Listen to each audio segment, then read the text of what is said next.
think teachers teachers help people. Well, I think that there's a lot of things even homophobia is still not dealt with properly. They don't know what to say because they don't want to deal with it themselves. Yeah, there's still kind of a stigma with the whole subject. Yeah. Well, students feel accepted. Well, there's still the fact that many people still use a lot of slurs. So you hear on the hall oh, that's retarded. Oh yeah, that's gay. There's those forms of bullying. Maybe it's not outright, or maybe it's not even meant to be like that, but it's still an issue that many teachers kind of overlook because they take it out of their way to help you out. They try to they go out of their way. I think who's responsible for making it an inclusive environment are the students, definitely, because there's only so much a teacher could do, or only so much an administration could do. But as students becoming if there's a group of kids that actually are genuinely excited, genuinely inclusive to everyone, that I think it's contagious because people want to do. People just don't want to be jerks all the time. People want to do fun stuff.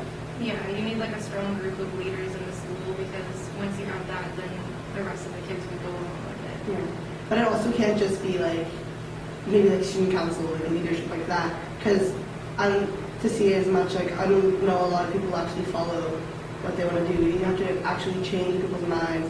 You have to do something drastic to help to make them realize that being exclusive, being bullying others, doing things like that is actually hurting some people.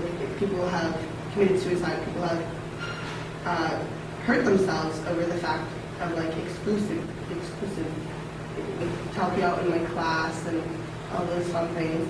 And it's not they're outward rude to you. They're always accepting. They understand your opinion. I think that our curriculum is inclusive to a lot of people, but I think that the reality is with where we live, there's a lot of people that we're mostly rich per se. Upper class, just say that. Upper class.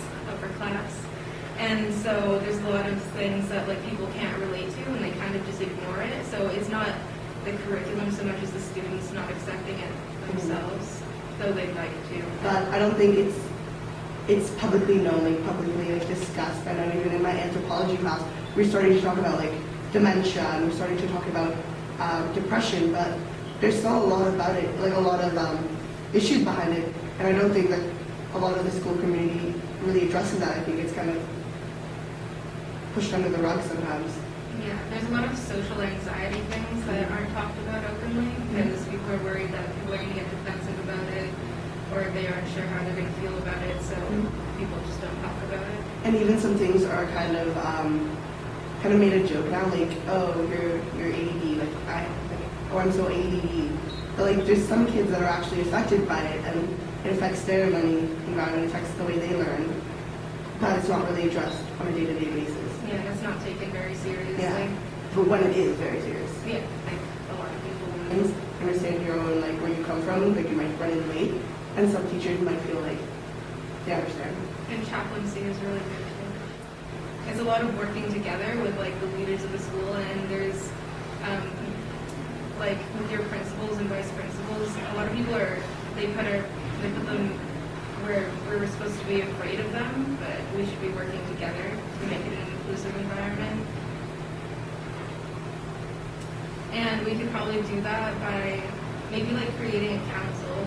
We could probably, or at least a meeting between leaders of the school, students. A super council. Yeah. So getting student council and athletic council and even social justice, a leader of social justice or a leader from the prefects, making sure that everyone comes together, that they all have the same type of goal in mind, and everyone's respectful to each other's kind of fortes. Yeah, and you would make the school more united. Mm-hmm. Definitely. Uniting the jocks, the students, the members. Yes. How about students who don't join any of that? Well, there's only so much you can do, because if a student, it's himself or herself, doesn't want to get involved. Over the years, I know lots of people have said, get involved, and but also letting them maybe they have the opportunity to come up to their student council. They have the opportunity to come up to their student senate, to to talk to them about what they feel is necessary to help them in their school education, in their school environments. So even if they don't want to join a council or group or anything, they still have a voice and they still have the opportunity to express what they feel or express their opinions.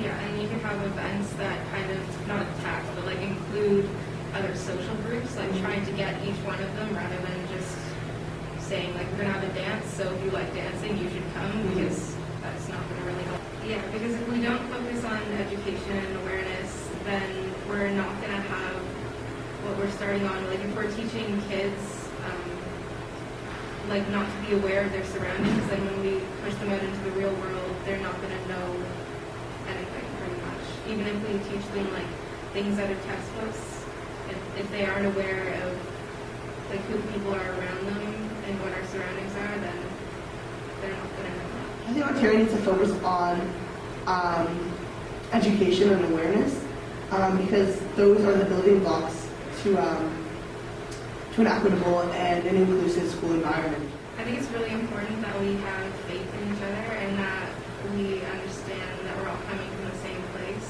and that kind of we're all in this together. One word that describes a safe school environment, I think, is inclusiveness, because without inclusiveness, you cannot have a safe school environment. There will always be an underlying bullying aspect that might happen.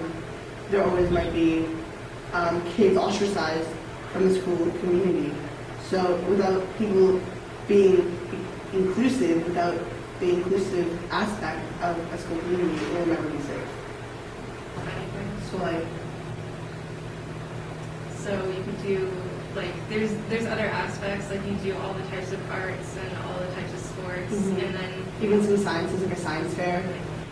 These people are all accepted in our community, and this is how we can help them. And if you know these people, well, not these people specifically, but if you know people like this, then there's a reason for that, and not to like shun them out from everyday life.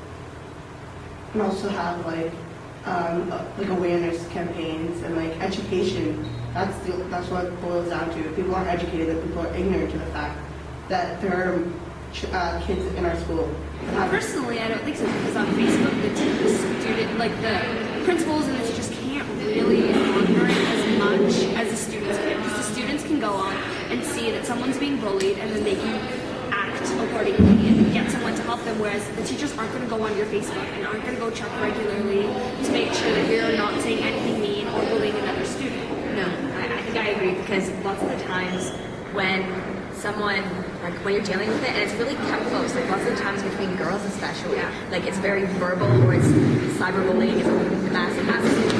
So it's kind of one of those things where I think it's the students, like as a student myself, it's like when you see that, you need to say something. It's our right away. responsibility. Exactly. Mental health issues, have mental health disabilities, like a chemistry competition.